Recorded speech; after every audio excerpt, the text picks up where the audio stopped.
Saudara, tim gabungan Polda Jawa Tengah dan Polres Brebes menangkap oknum polisi yang diduga melakukan penyekapan dan penganiayaan terhadap perempuan yang juga merupakan istri siri. Oknum polisi penganiaya istrinya ini, saudara, ditangkap Bitpropam Polda Jawa Tengah untuk pemeriksaan internal.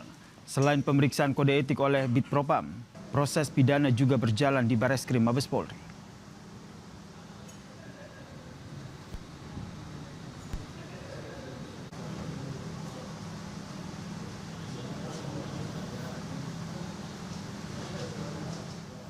Anggota Polres Tegal Kota yang berinisial N sudah dilakukan pengamanan, kemudian pemeriksaan dan sudah dilakukan penahanan. Terkait kalau Bitpropam terkait dengan kode etik, nah kemudian terkait dengan tindak pidananya, pelaporan ini dilaporkan di Bareskrim, sehingga tindak lanjut dari penyidikan nanti kita menunggu dari penyidik Bareskrim. Garis polisi kini membentang di rumah oknum polisi penganiaya istri siri di Desa Kalipucang, Kecamatan Jatibarang, Kabupaten Brebes, Jawa Tengah, saudara. Menurut warga, garis polisi dipasang sejak Jumat sore pasca penangkapan pelaku. Warga bilang penangkapan disaksikan Ketua RT dan Kepala Desa setempat.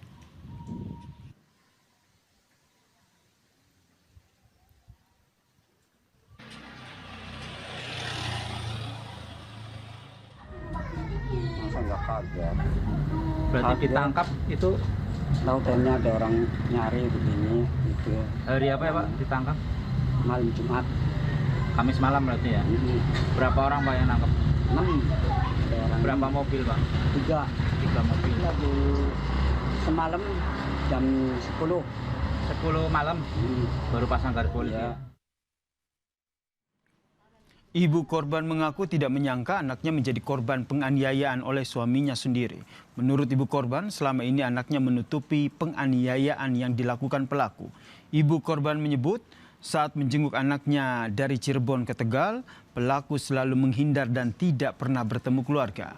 Puncaknya, orang tua dan keluarga ingin melaporkan kejadian anaknya di September 2025 usai penyiraman air keras, namun korban memohon jangan melaporkan karena diancam melakukan hal-hal yang lebih berat dari penyiraman air keras.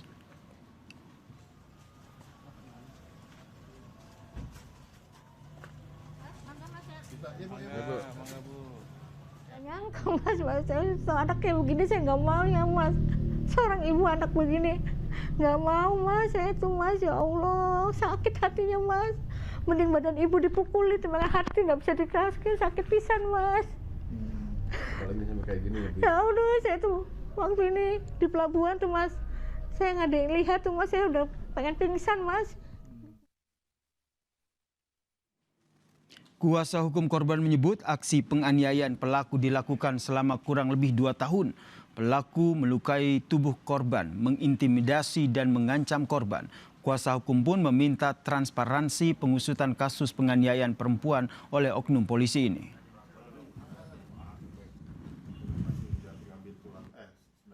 Diketok pakai gagang pistol atau lebih ke ancaman-ancaman mau disetrum segala macam sih. Banyak. Belum lagi harapan kami ya kasus ini setransparan mungkin biar publik juga tahu, tidak ada yang ditutup-tutupi. Jadi biar dan tidak akan terulang lagi, khususnya untuk semua masyarakat dan anggota penegak hukum. Lebih lengkap soal penganiayaan perempuan yang juga merupakan istri siri pelaku yang merupakan anggota Polri di Tegal, Jawa Tengah. Kita bahas bersama penasihat ahli Kapolri, Arianto Sutadi. Pak Arianto, selamat petang. Mbak Cindy. Pak Arianto, bagaimana perkembangan kasus ini sebenarnya? Ya.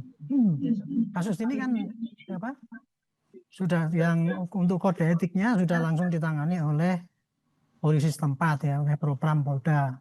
Dan kemudian atas laporan daripada korban ditangani oleh Bareskrim untuk pidananya. Dan bagi saya ya, ini kasus ini memang sangat luar biasa ya. Itu sosok polisi, tapi menurut saya bukan polisi itu ya. Karena kalau polisi itu kan sebagai penegak hukum, pengayom masyarakat, tapi justru dia sama keluarganya sendiri tega berbuat begitu gitu.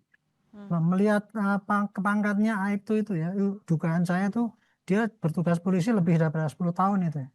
Itu menunjukkan bahwa makin lama polisi berdinas itu belum tentu makin baik gitu. Saya yakin dia itu adalah polisi yang tidak baik yang sudah lama sekali tapi tidak pernah ketahuan gitu. Makanya itu dengan kejadian yang seperti ini kan kemarin kita melihat yang kejadian di Bandung aja udah begitu geramnya ya melihat begitu sadisnya. Nah sekarang di lingkungan polisi sendiri kayak gitu. Inilah memang tugas berat daripada polisi ya. Untuk membersihkan polisi itu dari oknum-oknum yang seperti ini memang tidak mudah ya. Karena 460.000. Maka kuncinya adalah ini harus ditangani secara transparan ya. Dan supaya diekspos saja apa yang telah dilakukan, kesalahannya ini dan sebagainya. Dan kemudian tidak hanya etik saja. Dan kalau menurut hemat saya itu dari kode etik itu sendiri itu pelanggarannya banyak ya. Karena di kode etik itu kan ada etika dalam penegakan hukum, etika dalam kemasyarakatan, etika pribadi, dan etika pada negara. Ini mengandung 3 unsur itu.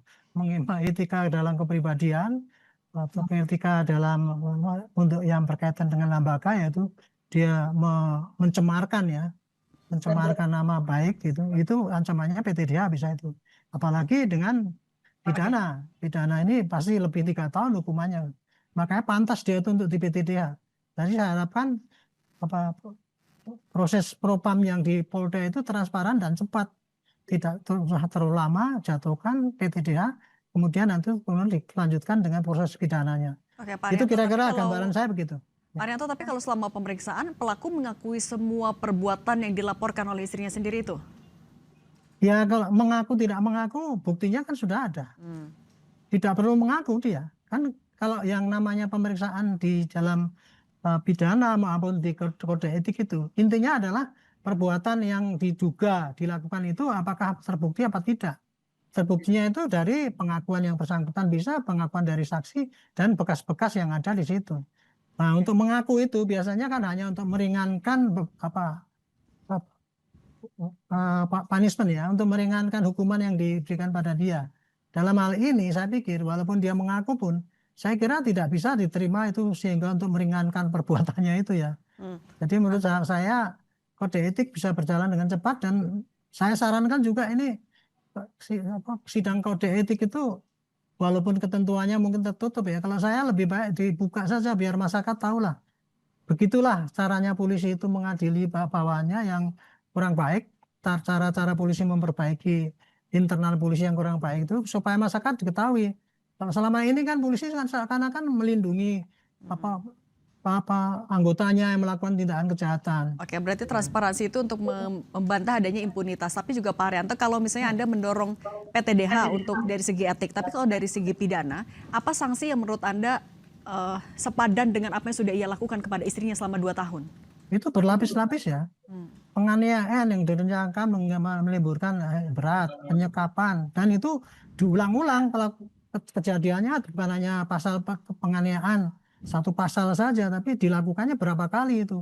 Dilapis-lapis, jadi penganiayaan berat direncanakan, penyekapan, dan kemudian kalau betul itu terbukti itu narkoba itu ya, itu bisa kena karena itu kan dia bukan menyalahgunakan narkoba, kan dia meracik sendiri, memaksakan, menyuruh orang, kan termasuk juga mengedarkan, jadi bukan pengguna. Jadi jangan sampai nanti kalau narkobanya terungkap, dia hanya diungkap karena pengguna narkoba, itu nggak fair namanya. Makanya yang lebih baik ya itu tadi, ini diperiksa secara transparan lah. Seperti kita melihat kasus-kasus yang belakang ini kan, kemarin terhadap itu yang di Bandung kan transparan itu. Jadi kita bisa tahu kan, oh ini kejadiannya ini. Oke, perlakuannya sama dengan sipil. Gitu. Nah Pak Arianto, tapi kalau ada 2 pasal berlapis yang bisa dijerat atau disangkakan, artinya berarti ancaman pidananya bisa sampai berapa lama? Hitungan saya pasti lebih 3 tahun. Ukurannya ya, kalau untuk PTDH itu kan lebih 3 tahun itu, divonis 3 tahun. Gitu. Jadi kalau saya ini ukurannya lebih 3 tahun ini. Bahkan nanti kalau narkobanya masuk gitu, kalau dijumlahkan mungkin lebih daripada 5 tahun. Gitu. Oke, nah itu untuk memastikan transparansi dan memastikan bahwa benar-benar tidak ada impunitas. Bagaimana seharusnya polisi menangani kasus ini, sekaligus juga agar tidak memicu trauma lagi untuk korbannya? Ya, saya sudah sarankan ya sejak kemarin sebelum ada desakan polisi untuk mempercepat transformasi. Karena kalau yang dulu-dulu itu polisi kan kalau ada kasus gitu kan dia apa etikanya itu kan tertutup gitu, kemudian hasilnya pun nggak jelas. Nah ini untuk menutupi itu supaya polisi impunitas tadi ya disebutkan, impunitas kan masuk tuduhan pada polisi yang selama ini kalau anggotanya salah kemudian dilindungi, itulah akibatnya sehingga polisi banyak yang melanggar gitu dan nggak kapok-kapok kan gitu kan, dan kemudian dilindungi apalagi pidananya nggak diikuti gitu. Nah ini saran saya, ini polisi ini sudah sangat mencoreng sekali ya, betul. Menurut saya tidak bisa diampuni lah menurut saya. Tidak perlu lagi dipertahankan di dunia polisi. Patut untuk di PTDH gitu. Makanya itu prosesnya untuk kode etiknya terbuka, transparan, orang bisa melihat bagaimana apa yang dilakukan dan bagaimana pembuktiannya. Dan kemudian nanti dalam pidananya pun juga demikian, diikuti oleh publik. Selanjutnya apakah persidangan itu betul-betul transparan, adil, pihak korban dilindungi, atau kemudian polisinya masih yang seperti itu masih mau dipertahankan.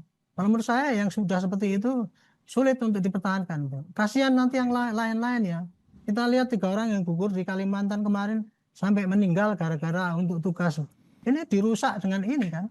Kelakuan daripada orang yang tua sudah berdinas berapa tahun malah justru merusak nama polisi. Oke, berarti jerat maksimal untuk pidana maupun juga etik itu yang Anda dorong. Pak Arianto, terima kasih sudah berbagi bersama kami di Kompas Petang. Saya selalu Pak Arianto.